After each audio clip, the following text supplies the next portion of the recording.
In 1976, this voyaging canoe was built for New Zealander James Siers. Its purpose was to sail 1,500 miles across the Pacific, from the Gilbert Islands to Fiji.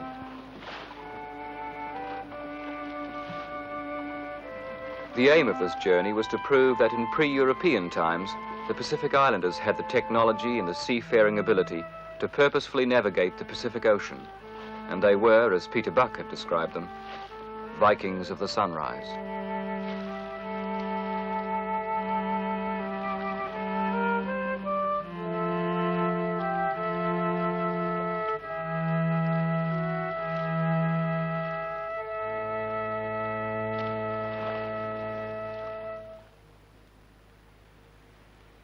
I chose the Gilbert Islands because they are very remote and unaffected, and here many of the traditional skills involving the building of canoes have not been lost.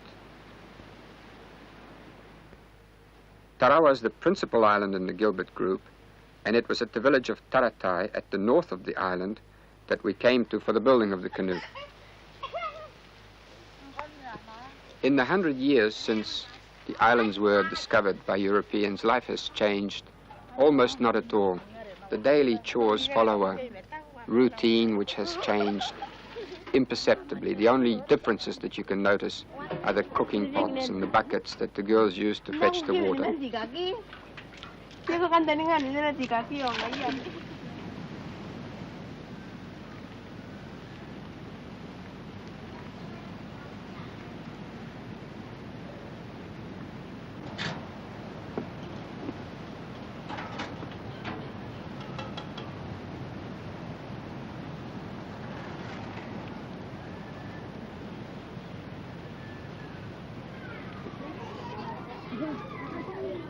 As you can see by the cooking fire just over here, life in the Gilberts is extraordinarily simple.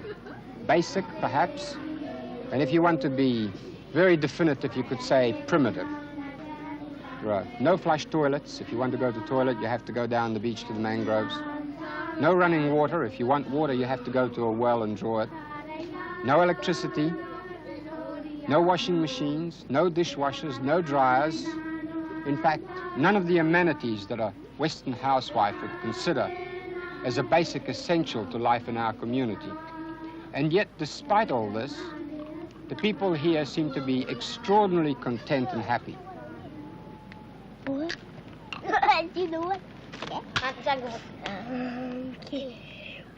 Life is very relaxed and very easy, especially for children.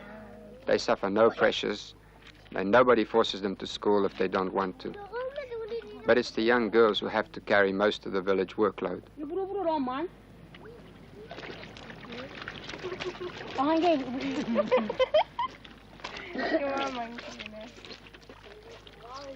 It was in this very simple setting that the canoe was built. And it was one man whom I met by chance in Baisho who was responsible for it. And his name was Tenanoa. He became the leader of the work team, and later he became the captain of the canoe.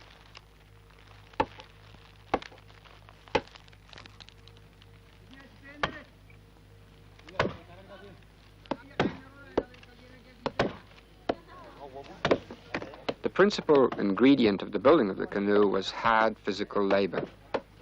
The trees had to be chopped, they had to be taken out of the bush, brought to the village, and then split and dressed.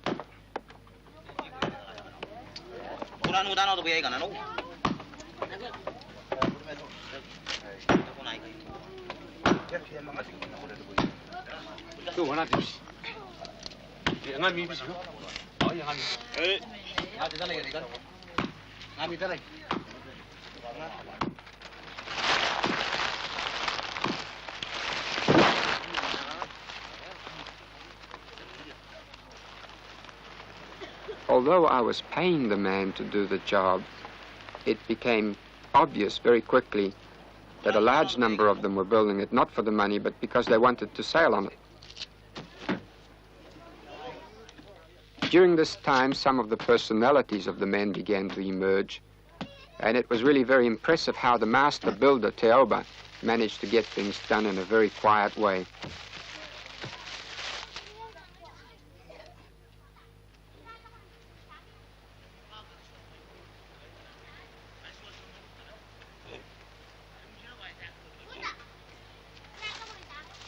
When the materials were stockpiled and everything was ready, the work shifted to a canoe shed in the village.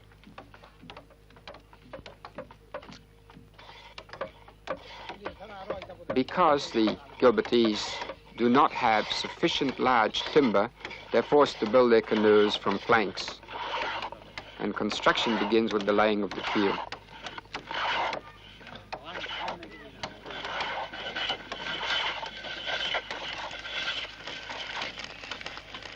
In this case, I was very lucky to be able to get 3 pieces of hardwood, and once they had been shaped into a triangle, they were then drilled so that the lashings could be passed through to attach the first board.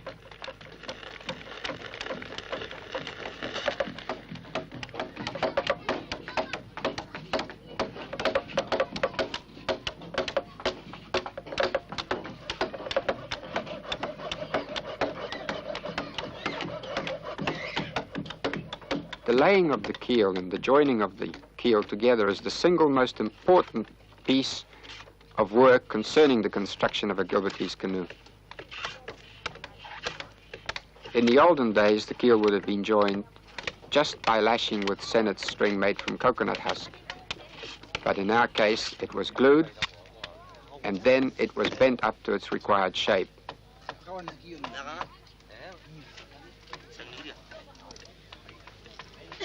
The Micronesians discovered that by bending the keel to one side, they would automatically create an asymmetric hull. When this was analyzed recently, it was found that they had invented a foil shape which allowed their canoe to go much closer to the wind.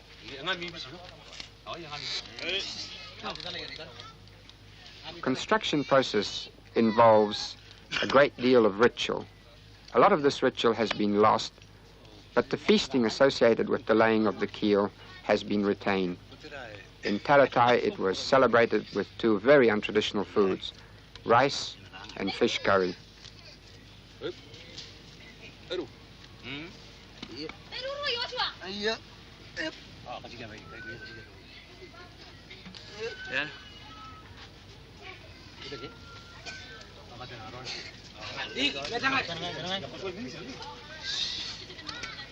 Ten. Minta igual.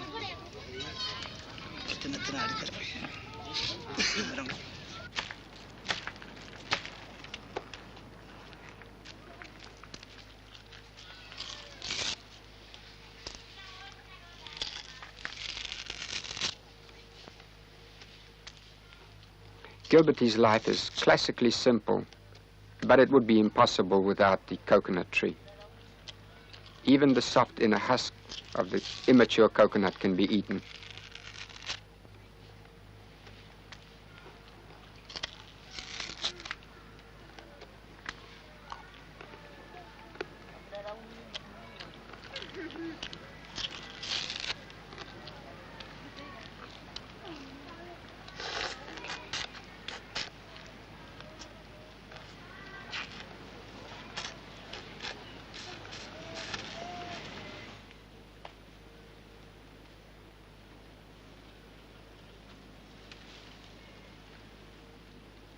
The coconut tree not only provides the meat and the milk for the people, but it also supplies most of the building materials for houses and canoes as well.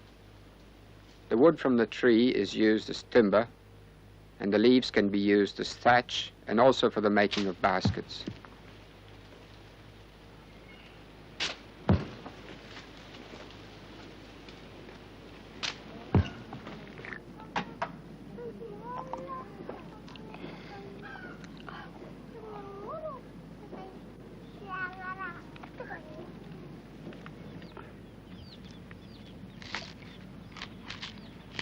The coconut was essential for our canoe because from the husk, the women in the village made the string for the lashings.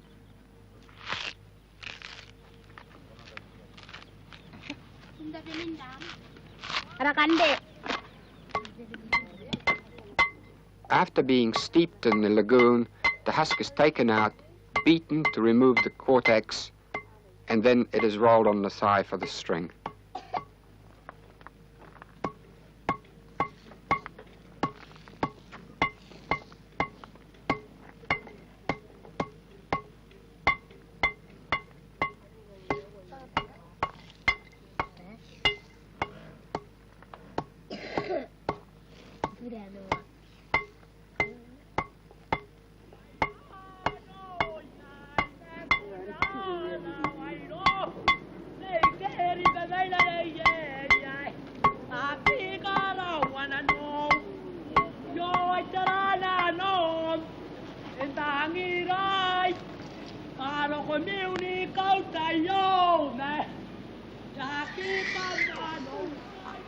The coconut tree also provides the villagers with vitamin C, and life would be impossible in the Gilberts without this because the coral sand does not allow for the growing of vegetables.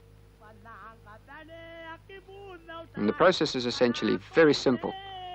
A fruiting arm of the tree is shaved so that the sap, which holds the vitamin, will run into a coconut shell.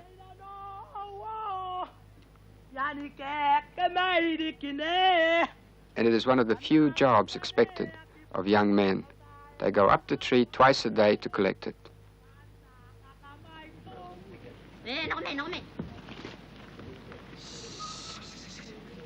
No.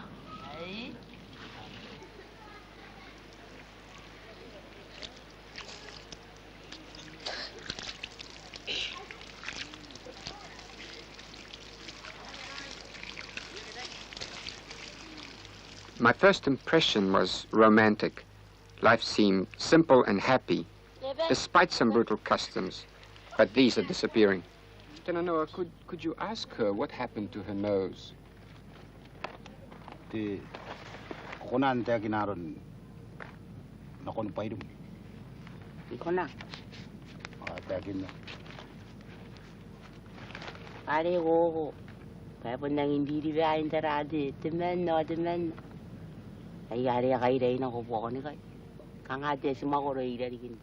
This woman told us the story of what happened to her, and she was living not far from Taratai. And one day her husband took her into the bush and bit off her nose, and she said that she hadn't even been guilty of looking at another man, let alone actually committing adultery.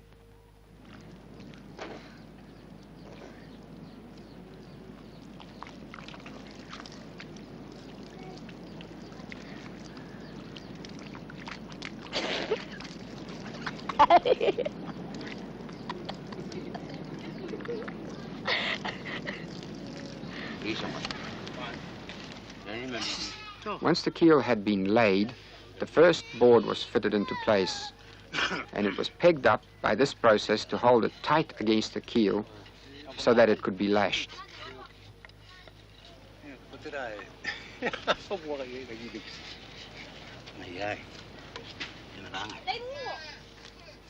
The splay of the strakes was determined by a crosspiece which was lashed to the peg holding the keel in position. The boards were fitted one on top of the other, and they were first rasped to ensure that they would fit perfectly.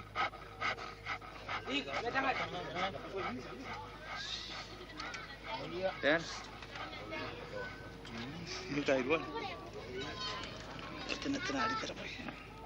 The boards were attached to each other with lashing at about 4.5 inches intervals. Tarawa was very much involved in the whole process. In fact, he was the only one who had any idea what the finished canoe would look like because there were no plans or specifications.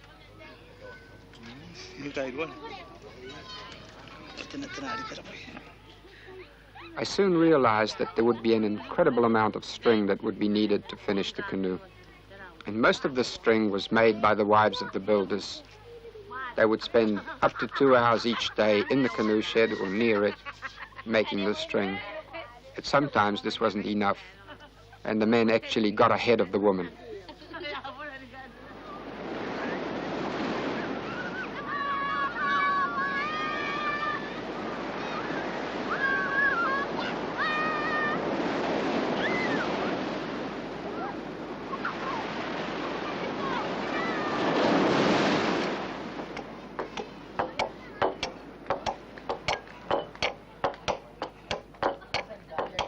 After 3 months of moderately hard work, the hull was nearly complete.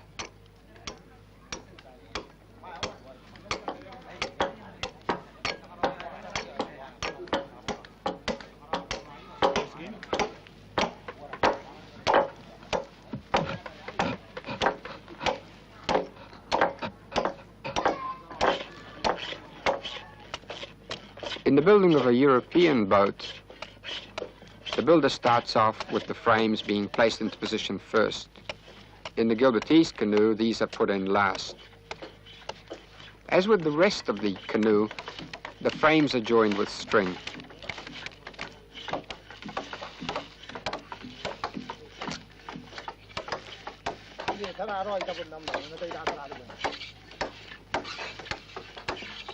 The idea is always to tie a knot in such a way so that if one of the strands parts, the rest of the lashing will hold.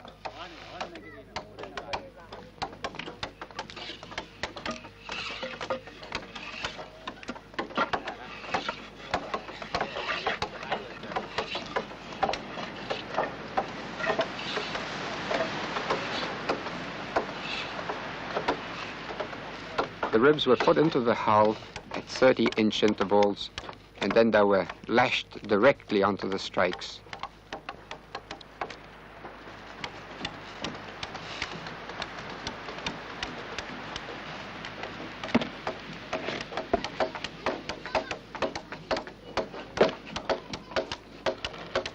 The next stage was the splitting of the coconut wood for the booms for the outrigger.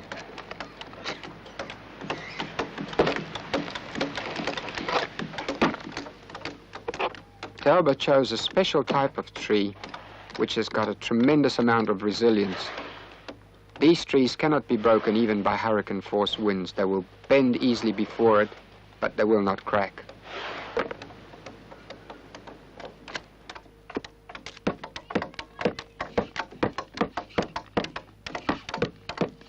These were adzed and planed into shape before being put into the hull.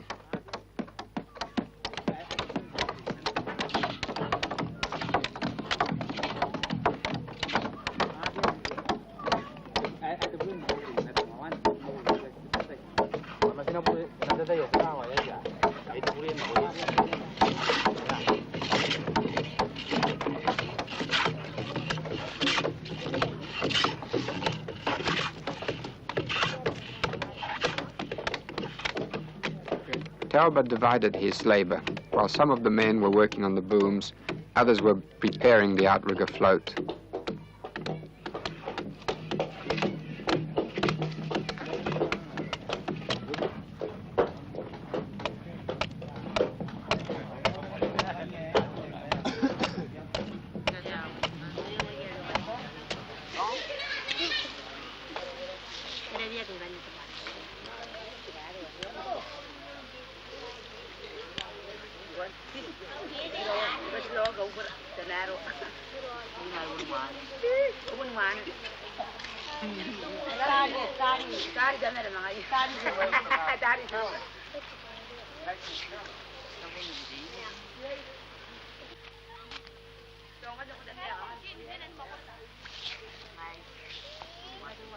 A natural needle is made from the midrib of the coconut leaf so that it can pass easily through lashing holes.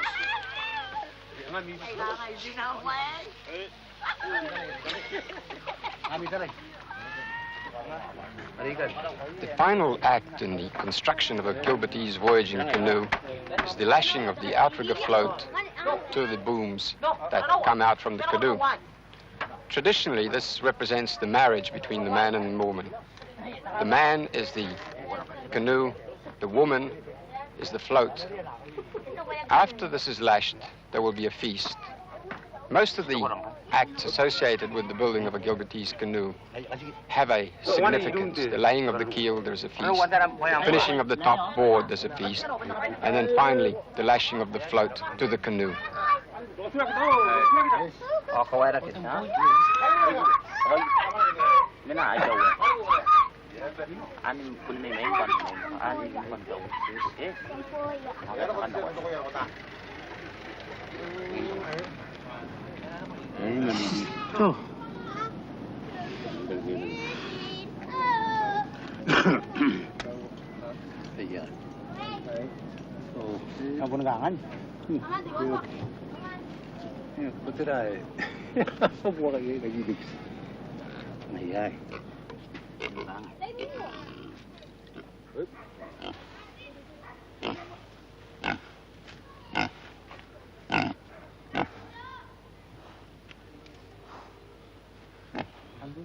102.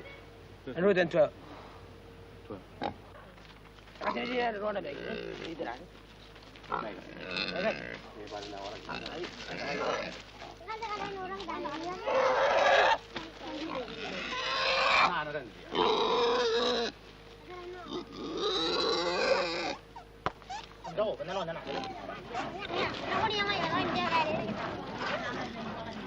It was my job to organize the food for the feast, which would take place that night to celebrate the marriage.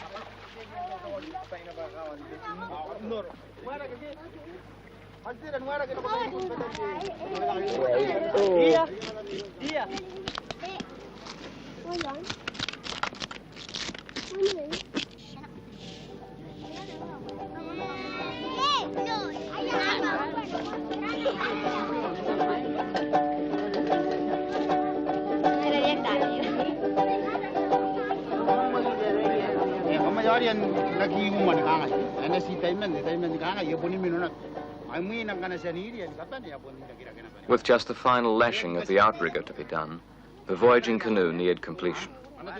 That night they would celebrate. The men who built the canoe would attempt what their forefathers had accomplished, to navigate 1,500 miles across the open Pacific. The sea is our road, they said, and it will carry us to our destiny.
Kabwasi, one of the oldest builders, had urged me to be patient. In the olden days, he said, it would have taken 3 years to build such a canoe. But in this case, it took only 6 months. Wait, he said, and tomorrow you will see your canoe like a bird over the lagoon.